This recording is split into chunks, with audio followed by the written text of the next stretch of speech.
the Eagle, Nurmagomedov.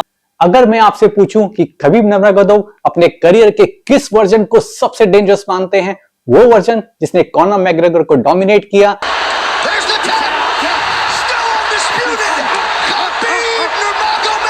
या वो version जिसने जस्टिन गेजे को सबमिट करके 29-0 के साथ रिटायरमेंट ली।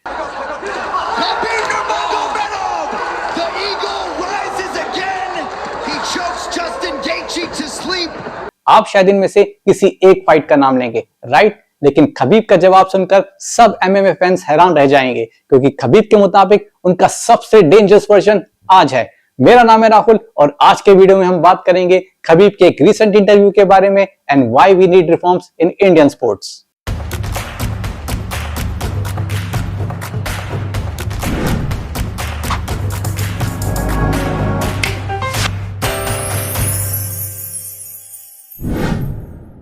रिसेंट स्मॉल टॉक इंटरव्यू में खबीब ने कहा है कि लोग समझते हैं कि 2018 से 2020 वाला चैंपियन वर्जन उनका प्राइम था, लेकिन वो खुद इस बात से सहमत नहीं है। खबीब कहते हैं कि जब उन्होंने रिटायरमेंट ली थी तब उनकी एज सिर्फ 32 साल थी और रिटायरमेंट के बाद भी उन्होंने ट्रेनिंग कभी नहीं छोड़ी। आज भी वो डेली मैट्स पर रहते हैं, रेसलिंग और ग्रैपलिंग को और रिफाइन करते रहते हैं। यहां तक कि जब वो अपनी पुरानी फाइट्स देखते हैं तो कई बार सोचते हैं मैंने ये गलती कैसे कर दी। जिस फाइटर को दुनिया एमएमए हिस्ट्री का सबसे डोमिनेंट लाइटवेट मानती है, वो खुद मानते हैं कि आज उनकी स्किल्स उनकी यूएफसी चैंपियनशिप डेज से भी बेटर है। लेकिन फिर सवाल उठता है कि अगर खबीब इतने ही डेंजरस हैं तो फिर रिटायरमेंट क्यों? इसका जवाब है एक इमोशनल फैमिली स्टोरी। 2020 में जस्टिन गेजे को हराने के बाद खबीब ने दुनिया को शॉक कर दिया था। 29 विंस, 0 लॉसेस और फिर सडनली रिटायरमेंट। इसके पीछे की वजह थी उनके फादर और लेजेंडरी कोच अब्दुलमनाफ नurmagomedov का इंतकाल। खबीब ने अपनी मां से वादा किया था कि वो अपने फादर के बिना कोई भी फाइट नहीं करेंगे और खबीब ने यह वादा निभाया भी। आज के स्पोर्ट्स वर्ल्ड में जहां रिकॉर्ड्स और पैसा ही सब कुछ है, खबीब ने फैमिली को फेम से ऊपर रखा। इसी वजह से उनके रिटायरमेंट आज भी एमएमए हिस्ट्री की सबसे इमोशनल रिटायरमेंट में से एक मानी जाती है।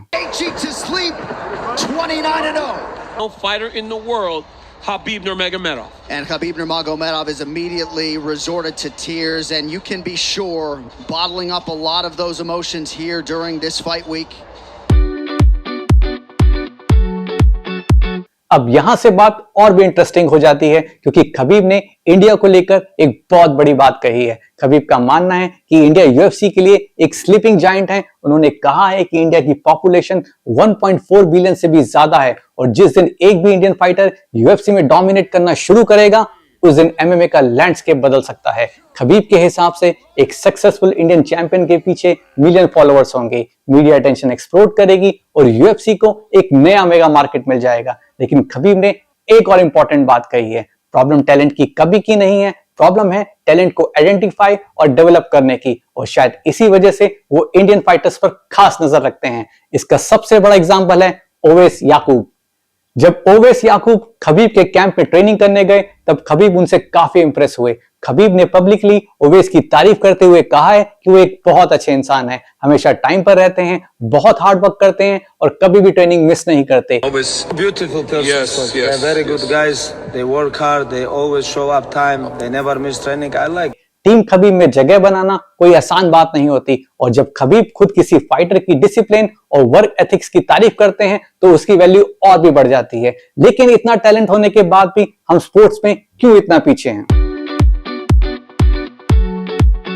भारत दुनिया की सबसे तेजी से बढ़ती अर्थव्यवस्था में से एक है। देश का जीडीपी लगभग 4.5 ट्रिलियन डॉलर के आसपास पहुंच चुका है, लेकिन स्पोर्ट्स पर खर्चा अभी भी बहुत लिमिटेड है। यूनियन बजट 2026-27 में ministry of youth affairs and sports को लगभग 4,480 करोड़ रुपए दिए गए, जो भारत की कुल जीडीपी का लगभग 0.013% है। मध्य प्रदेश की लाडली बहन योजना के लिए अकेले ही 23,883 करोड़ का बजट एलोकेट किया गया है। यह रकम भारत सरकार के पूरे स्पोर्ट्स बजट की 5 गुना से भी ज्यादा है। इस योजना के तहत लगभग 1.25 करोड़ महिलाओं को हर महीने 1,500 रुपए दिए जाते हैं।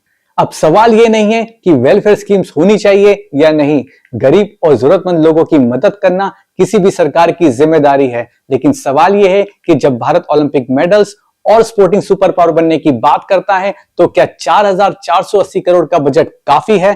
कंपैरिजन के लिए देखें तो लाडली बहन योजना पर खर्च होने वाली रकम से कई national sports centre, Olympic level training facilities, sports science labs और ग्रास रूट अकेडमीज पूरे देश में स्थापित की जा सकती हैं। भारत की 140 करोड़ की आबादी में से बहुत सारा यूथ स्पोर्ट्स में अपना करियर बनाना चाहता है, लेकिन कोचिंग, इंफ्रास्ट्रक्चर और फंडिंग की कमी से उनके सपनों को सीमित कर दिया है। आज भारत हर मेडल जीतने वाले एथलीट का सम्मान करता है, लेकिन असली सवाल यह है, क्या हम चैंपियन बनने के बाद उन्हें सेलिब्रेट करते हैं या चैंपियन बनने के लिए पहले से ही इन्वेस्ट करते हैं? टाइम मिले तो थोड़ा सोचना इस बारे में। इसी बीच खबीब ने अपने सबसे करीबी दोस्त और current UFC superstar Islam Makhachev के बारे में भी बात की। खबीब के मुताबिक इस्लाम सिर्फ चैंपियन ही नहीं है, वो एक लेगेसी बिल्ड कर रहे हैं। उन्होंने कहा है कि इस्लाम ने दागिस्तानी स्टाइल को वर्ल्ड लेवल पे कंटिन्यू रखा है और एलीट कॉम्पिटिटर के अगेंस्ट खुद को बार बार प्रूव भी किया है। खबीब को लगता है कि इस्लाम के अचीवमेंट फ्यूचर में और भी ज्यादा अप्रिशिएट की जाएंगी। तो फाइनली आते हैं उस सवाल पर जो हर एमएमए फैन पूछता है, क्या खबीब कभी वापस आएंगे? खबीब का जवाब काफी इंटरेस्टिंग था। उन्होंने रिवील किया है कि वो आज भी किसी फॉर्म में यूएफसी कॉन्ट्रैक्ट के अंडर है और कभी हाइपोथेटिकली वो रिटर्न करने का डिसीजन लेते हैं तो वो यूएफसी के अलावा कहीं और फाइट नहीं कर सकते। लेकिन साथ ही खबीब ने यह भी क्लियर किया है कि उनके रिटायरमेंट का डिसीजन अभी भी मजबूत है। वो खुश हैं, कोचिंग कर रहे हैं और नई जनरेशन को गाइड कर रहे हैं और फाइटिंग में वापस आने का कोई इरादा नहीं रखते हैं। और शायद इसी बात में खबीब की ग्रेटनेस छुपी हुई है। बहुत से फाइटर्स